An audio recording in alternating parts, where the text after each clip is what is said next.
Microsoft Teams, it can be tricky at times, right? But that's because you may have never been trained on how to use Teams before and just had to figure it out on your own. And that's why it can feel really tricky. But today, I'll be sharing with you 8 simple ways in Teams we can improve the way that you work.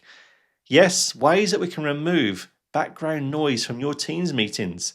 As well as that, different ways to capture notes and share your content. And all simple ways that just take minutes to enable but will have a massive impact on the way you work. If of course you find this video helpful, let me know by hitting that like button and hit the subscribe button so you don't miss any future tutorials just like this one. And other than that, now let's head into Teams and find out how we can get you working in a much better way. So let's start off with a powerful feature that can also help you in your Teams meetings. Because as you may know, in Microsoft Teams for a long time now, we're able to mute background noises. For example, if you're close to building work or other such noise, it could be removed from your Teams audio. But the problem was, when people are speaking next to you, well, that noise wouldn't be removed from the Teams audio, and it could be broadcast into one of your meetings. So now there's a new feature called voice isolation, and most people haven't even set this up. This means that when you set it up inside of Teams, then it will use your voice only within the meeting. You could be next to another person or even in a busy bar or a coffee shop, and none of those voices will come through into your Teams meeting. And to set this up, well, we'll head over to the three dot menu inside of Teams and then head to the settings option. In here, head down to recognition in the left hand side and you'll see both voice and face. Now, voice is the one we're going to set up. Face is also useful to use it inside of meetings to recognise who you are and display your name, and also handy if you're using capabilities like Teams Rooms. But instead, as I mentioned, we'll focus our attention on voice. As we can see here, we can create a voice profile. Left click on this option, and here you can now repeat this phrase to Microsoft Teams. And when you do that, your voice profile will be available shortly after, and then we can go and use it in one of your meetings. So I'll now go ahead and read out this text to start my voice capture. And there we go, my voice capture is now complete. With that done, we can go and close this dialog down, head back to the settings dialog, and this time we'll head over to add devices. Inside of here, we'll now see a new option under noise suppression being set automatically to voice isolation. This now means that only our voices will be audible in any meeting, and now your meetings will even go more smoothly than ever before when we're not relying on just the background noise only setting. So there you go, a handy feature inside of Teams that will now improve your meetings. And secondly, now let's look at a new feature inside of Teams, a way to capture notes right inside of one of your chats. Yes, one-to-one or group chats have this new capability. Just go ahead and open one of your chats inside of Teams. Head to the right and select Open Notes. This now opens a new Notes page. And guess what? It's powered by Microsoft Loop. Yes, no Copilot capability or license is needed here. And this canvas then allows us to capture information within our chat, which is also shared with the other individuals right inside of the same dialogue. So let's now go ahead and add some points. As we can see here in the chat conversation I had with Alex, I wanted to check what an app we could use to book meetings, and Alex shared a link here. What I can now do is copy this link and simply paste it into my notes. And now we can see a short way here to get right back to that app inside of my notes page instead of needing to scroll all the way back through all of my Teams chat.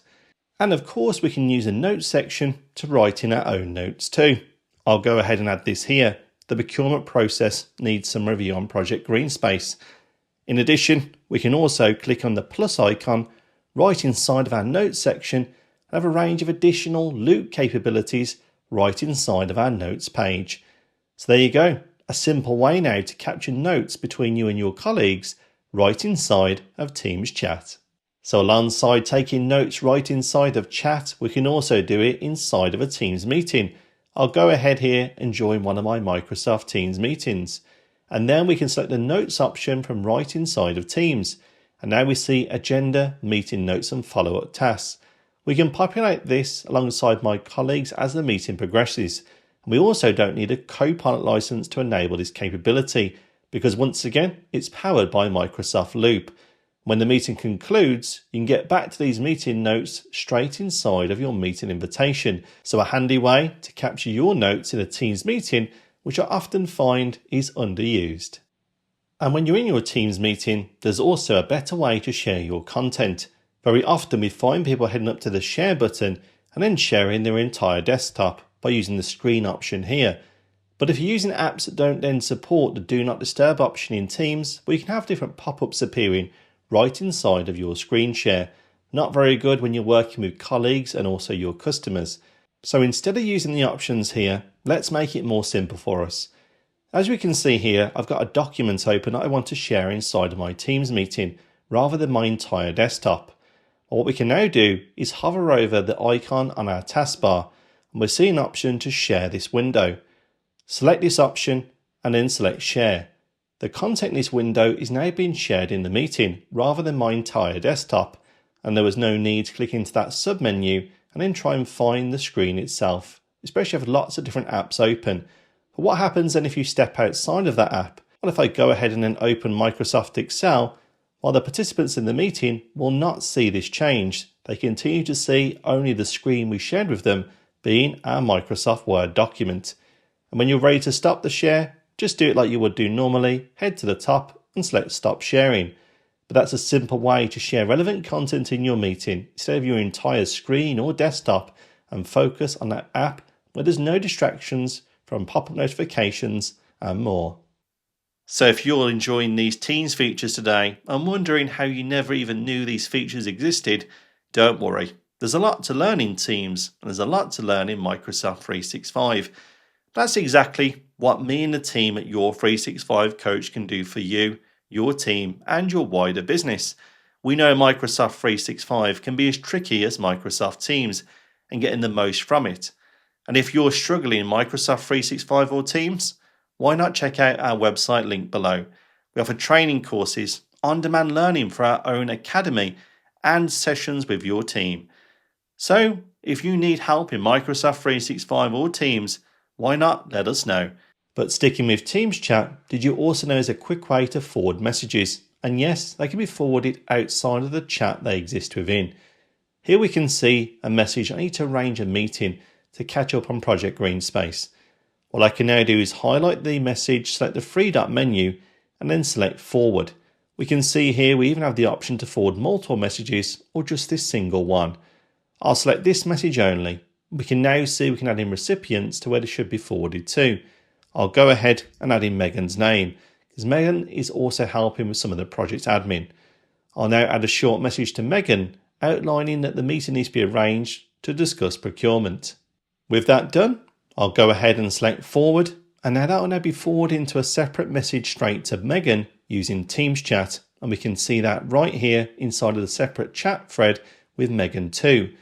Heading back in the conversation with Alex, of course you won't see any reference here it's been forwarded, but now Megan can go and pick up that and get the meeting organised around our procurement process. So a simple way to forward your messages from a Teams chat to others if they need to help you get some work done. But I know many of you also get frustrated when you're working with files and folders right inside of Teams. The more Teams you have access to, the more files and folders, the harder it is to get back to the files you work with often. But did you know that on the left-hand side of your Teams rail, you can select the OneDrive icon, taking you to the OneDrive app right inside of Teams. As we can see here, we can now have quick access to all of our recent files. We can also select the different file icons here to filter them out.